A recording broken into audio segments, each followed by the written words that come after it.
이어서 지구촌 개벽 소식입니다. 효율적 시장 가설의 선구자이자 노벨 경제학상 수상자인 유진 파마 시카고대 교수가 비트코인의 미래에 대해 강력한 경고를 내놓았습니다. 파마 교수는 향후 10년 내 비트코인의 가치가 사실상 0원이 될 가능성이 크다고 전망했습니다. 2월 2일 암호화폐 전문 매체 크립토 뉴스에 따르면 파마 교수는 최근 팟캐스트 캐피털 리전트에 출연해 비트코인이 교환 매개체로서의 기본 규칙을 위반하고 있다고 지적했습니다. 그는 암호화폐는 교환 매체의 모든 규칙을 위반하는 수수께끼와 같다며 안정적인 실질 가치가 없고 매우 가변적인 실질 가치를 가지고 있어 교환 매체로 살아남을 수 없다고 설명했습니다.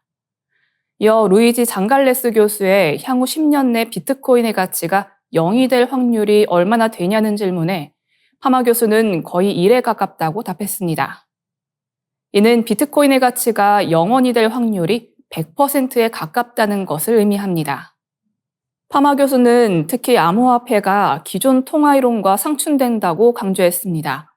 그는 비트코인이 붕괴되기를 바란다. 그렇지 않으면 화폐 이론을 처음부터 다시 시작해야 할 것이라며 만약 비트코인이 무너지지 않는다면 우리는 화폐 이론을 처음부터 다시 생각해야만 한다고 주장했습니다.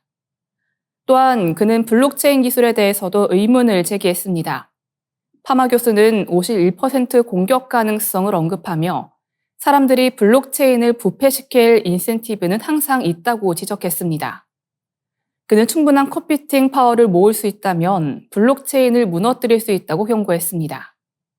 51% 공격은 블록체인 네트워크에서 채굴량의 50% 이상을 확보해 네트워크를 조작하는 해킹 공격을 의미합니다. 파마 교수의 이번 발언은 암호화폐 시장에 대한 논란을 다시 불러일으킬 전망입니다. 한편 빌 게이츠는 자신의 자서전 출간을 앞두고 뉴욕타임즈와 가진 인터뷰에서 가상화폐가 어떤 쓸모가 있을까라는 질문에 쓸모가 전혀 없다라고 답하며 높은 IQ를 가진 사람들이 그 문제에 대해 스스로를 속이고 있다고 지적했습니다. 다음 뉴스입니다. 기후변화로 인해 겨울이 따뜻해지면서 전 세계 주요 대도시에서 쥐 개체 수가 급격히 증가하고 있다는 연구 결과가 나왔습니다. 도시 밀집도 증가와 녹지 감소도 주요 원인으로 작용하며 이에 따른 피해 예방이 시급하다는 지적이 나왔습니다. 조너선 리처든슨 미국 리치먼드대 교수 연구진은 이 같은 내용을 담은 연구를 국제학술지 사이언스 어드밴시스에 지난 1월 31일 발표했습니다. 연구 대상 도시는 미국 13개 도시와 캐나다 토론토, 네덜란드 암스테르담, 일본 도쿄 등 총 16곳으로 쥐 목격 신고나 방제 기록이 공식적으로 제공되는 곳들이 포함됐습니다. 연구 결과 지난 약 12년간 쥐 개체수 증가율이 가장 높았던 도시는 워싱턴 DC로 무려 390% 증가했습니다. 그 뒤를 이어 샌프란시스코, 토론토, 뉴욕 등에서도 급격한 증가세가 확인됐습니다. 전체 조사 대상 도시 16곳 중 11곳에서 통계적으로 유의미한 증가가 나타났습니다. 연구팀은 쥐 개체수 증가의 주요 원인으로 기온 상승, 도시 밀집도, 녹지 부족을 꼽았습니다.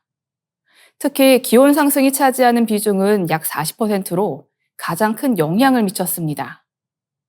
또한 인간 거주 밀도가 높고 녹지가 적을수록 쥐 개체 수가 더 빠르게 증가하는 것으로 나타났습니다.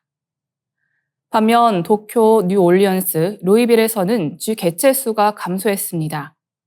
연구진은 뉴올리언스의 경우 쥐 방제 교육이 이루어졌으며 도쿄에서는 문화적 요인과 청결에 대한 높은 기대치로 인해 쥐 신고가 빠르게 이루어지는 점이 주요 감소 원인일 가능성이 있다고 분석했습니다. 쥐 개체수 급증으로 인해 많은 도시는 방제 작업을 강화하고 있지만 효과적인 통제에는 한계가 있습니다. 워싱턴 DC는 부동산 관리자와 방제업체에 쥐 퇴치 교육을 실시하고 있으며 개를 활용한 쥐 사냥 방법도 도입했습니다. 뉴욕시는 설치료 피해 감소 책임자를 모집하는 공고를 내며 본격적인 쥐 퇴치 전략을 추진하고 있습니다. 연구를 공동 진행한 도시지 문제 전문가 케일리 바이어스 조 교수는 워싱턴 포스트와의 인터뷰에서 이번 연구는 기후변화가 도시 생태계에 미치는 영향을 직접적으로 분석한 최초의 연구라며 기온 상승이 계속될 경우 도시지 문제가 더욱 심각해질 것이라고 경고했습니다. 다음 뉴스입니다. 기후변화의 영향으로 열대지방에 서식하던 생물들이 우리나라에서도 발견되고 있습니다. 환경부 소속 국립생물자원관은 지난해 말 기준 우리나라의 국가생물 종목록에 총 6만 1,230종이 등록됐다고 밝혔습니다. 이는 전년보다 1,220종이 증가한 수치입니다. 국립생물자원관은 2008년부터 국가생물종 목록을 구축하는 사업을 진행해 오고 있습니다. 이 사업이 시작되기 전까지 국내 생물종은 29,916종으로 알려져 있었지만 지속적인 연구와 조사를 통해 3만 1,000여 종이 새롭게 추가됐습니다.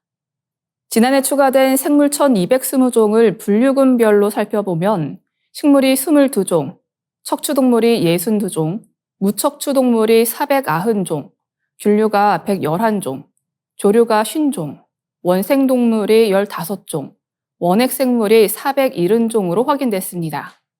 특히 제주도에서 처음 발견된 무척추동물 메이글로소스 제주엔시스는 주목할 만한 신종으로 평가됩니다. 이 종이 추가되면서 우리나라 무척추 동물문의 개수는 24개로 늘어났습니다.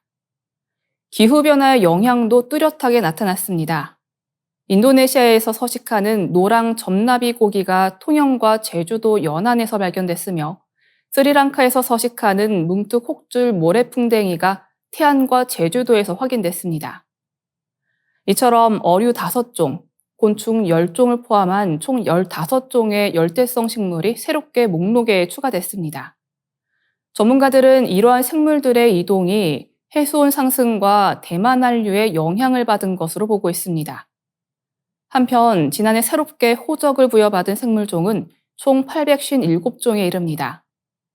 국립생물자원관은 생물 산업 활용 가능성이 높은 나비 흰모기 속과 금빛구멍 버섯 속 등 305개 군류에 국명을 부여했습니다. 또한 일부정수장과 상수도에서 발견되는 깔따구과 곤충 44종에도 국명을 붙였습니다. 전문가들은 기존 연구와 영국의 생물 다양성을 고려할 때 한반도에 서식하는 생물종이 약 10만 종에 이를 것으로 추정하고 있습니다. 전문가들은 기후변화 속에서 국내 생태계가 어떻게 변화해 갈지 지속적인 연구가 필요하다고 말하고 있습니다. 더 많은 지구촌 개벽 소식이 궁금하시면 STV 상생방송 유튜브 채널을 구독해 주시기 바랍니다.